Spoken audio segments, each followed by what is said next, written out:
Liga nessa, aproximadamente 3 milhões de brasileiros não têm documentos ou qualquer tipo de registro civil, pasmem. Os dados são do Instituto Brasileiro de Geografia e Estatística, o IBGE.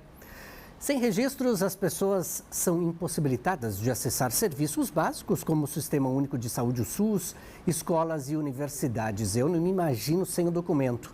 Também não podem votar, gente, e nem mesmo conseguem ser incluídas nos programas de transferência de renda do governo. Pois é, né? A partir da certidão de nascimento, por exemplo, que uma pessoa passa a existir juridicamente para o Estado, sendo reconhecida como cidadã, com os direitos e responsabilidades. Mas, além do nascimento, outros tipos de eventos que acontecem na vida de uma pessoa precisam ser oficialmente comunicados às autoridades, sabia? Pois é, para falar então sobre esse assunto, o defensor público Felipe Romariz é o entrevistado da semana no quadro Fala Defensoria. Fala, Felipe, de fundamental importância, bem-vindo, bom dia. Obrigado, prazer estar aqui. Felipe, como eu disse agora há pouco, não imagino sem documento, mas tem muita gente sem um documento, sem uma certidão, Felipe, como assim? Pois é, no Brasil ainda existe muita gente que não tem esse acesso básico a um documento civil e esse documento, como você disse, é importante para a pessoa poder acessar toda a gama de direitos que é prevista na Constituição. Então, essas pessoas que não têm um documento, elas não conseguem fazer um tratamento médico, por vezes não conseguem tomar uma vacina, não conseguem se inscrever numa escola. Elas ficam meio que à parte da sociedade por essa falta de documento. Pois é, uma questão importante. Nós estamos no maior parlamento estadual da América Latina. Sem um documento não tem como votar. E sem votar não tem como exigir melhorias para o município, para o estado. E aí também tem uma outra questão, né? Com um documento em mãos, são asseguradas, por exemplo, além dos direitos que eu falei, são asseguradas identidades, né? Sim. Não, o documento ele é necessário para exercer quase todos os direitos decorrentes da vida civil. Então, a pessoa, por exemplo, que quer conseguir um emprego, ela precisa de um documento, ela precisa de uma carteira de trabalho e para obter a carteira de trabalho ela precisa antes ter tido uma certidão de nascimento ou de casamento. Então, é realmente o primeiro passo para exercer a cidadania aqui no país. Quais são as maiores implicações em tudo isso que a gente está falando? É claro que a gente já deu uma fala aí, mas acho que é legal a gente ruminar isso, né? Então, a situação tem melhorado, né? O país, até os serviços públicos têm se interiorizado. Então, hoje, eu tenho 13 anos de defensoria. Hoje é bastante difícil de você encontrar crianças, principalmente aqui na cidade de São Paulo, que não tenham mais registros públicos. Mas adultos, pessoas que nasceram há mais tempo, principalmente que nasceram fora das capitais, é mais comum elas não terem registro até hoje e viverem uma vida inteira sem esse registro.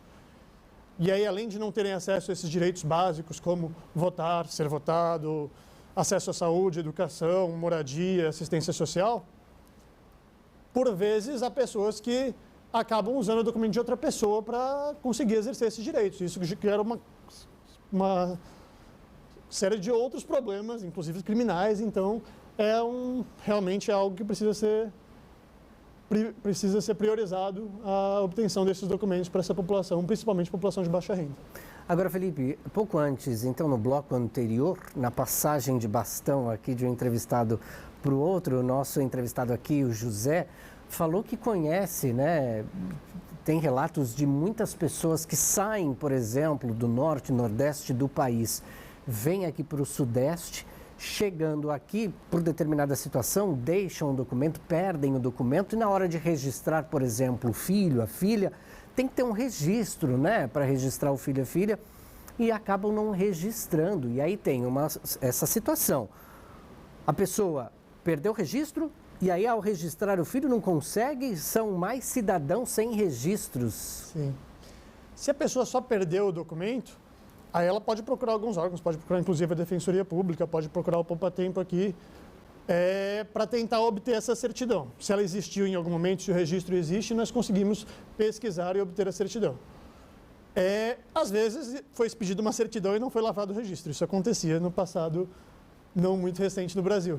Então, por vezes vai ser necessário um procedimento, que é o procedimento de registro tardio, para obter esse registro de nascimento e para a partir daí, poder exercer outros direitos, inclusive o de registrar os filhos. Aí eu estou pensando aqui, como é que entram, então, os trabalhos da Defensoria numa situação dessa? Muito bem. Há alguns anos, o Conselho Nacional de Justiça editou um provimento regulamentando esse procedimento administrativo de registro tardio. Então, hoje, quando uma criança nasce, ela tem até 15 dias para ser registrada. Isso pode ser prorrogado por até 3 meses, dependendo da localização onde a pessoa estiver ou de algumas circunstâncias específicas. A partir de então, passa a ser necessário esse registro tardio. Ele pode ser feito hoje diretamente em cartório, tá? Nem precisa inicialmente procurar a Defensoria Pública. A pessoa pode ir no cartório de registro civil mais próximo à sua residência e fazer o requerimento lá de registro tardio. Tem algumas exigências nessa norma do CNJ, que foi inclusive alterada mês passado, que por vezes a pessoa não vai conseguir cumprir. Então precisa apresentar testemunhas, precisa de alguns dados, data de nascimento, local de nascimento, dados de pais e avós, que algumas pessoas não vão conseguir ter. E por vezes isso vai ser um óbice a lavrar o registro dessa forma extrajudicial, como vista pelo Conselho Nacional de Justiça. É aí que entra principalmente o trabalho da Defensoria Pública, porque quando não se consegue o registro pela via administrativa, se pode procurar a Defensoria Pública, é possível fazer um pedido judicial de registro tardio para obter esse documento. Felipe, as pessoas, de repente, quem está assistindo a gente, não gosta do nome, né? E aí quer mudar o nome. Como é que faz numa situação dessa? Assim que a pessoa nasce, os pais fazem o registro. Por um período ali, se os pais estiverem de acordo, se houve um erro, se eles mudaram de ideia, de forma justificada, os dois podem, se estiverem de acordo, em procurar o cartório de registro civil e fazer o pedido de alteração diretamente no cartório. Depois disso, até a pessoa completar 18 anos, a alteração do pré-nome, do nome próprio, do meu Felipe, ela vai depender de uma autorização judicial. A lei hoje prevê que quando a pessoa completa 18 anos, ela pode procurar o cartório de registro civil e mudar o prenome de forma imotivada. Pode simplesmente, eu não gosto do meu nome, eu quero mudar. Mas isso uma vez só, e isso a partir de completa 18 anos. Em muitos casos ainda é uma criança que quer mudar de nome, e aí não faz sentido fazer ela esperar 12, 13, 16 anos para fazer essa alteração. Aí existe, mais uma vez, você pode procurar um advogado, ou a pessoa que não tem condições de pagar um advogado pode procurar a Defensoria Pública e pode ser ajuizada uma ação de alteração de assento civil para mudar esse nome. Nessa esteira, por exemplo, tem se discutido muito a questão do nome social e aí pode ser alterado. Como é que está a legislação numa situação dessa, hein? Hoje em dia, não precisa nem formalmente alterar o nome, tá? Se a pessoa não quiser alterar no registro, é possível pedir só que conste o nome social em documentos, mas também é possível pedir diretamente também em cartório a inclusão de um nome social para pessoas transgênero, enfim. É possível fazer esse requerimento diretamente em cartório.